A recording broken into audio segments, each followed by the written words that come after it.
The material weight calculator for bar, rod, plate, and tube helps you quickly determine the weight of various metal shapes based on their dimensions and material properties. Let's start with the shape drop-down menu, which offers 4 options: rectangular bar, round rod, plate, and tube hollow.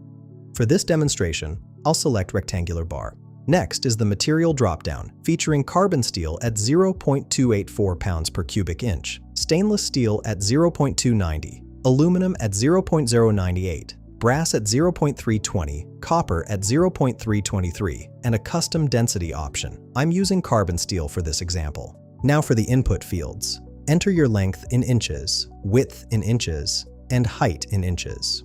There's also a custom density field if you selected that material option.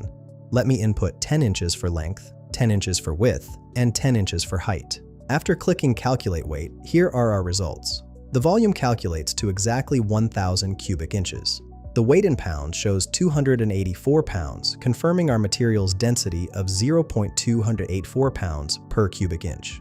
For metric users, the weight in kilograms displays 128.82 kilograms. This calculator streamlines material weight estimation for your engineering projects. Find the link in the description below.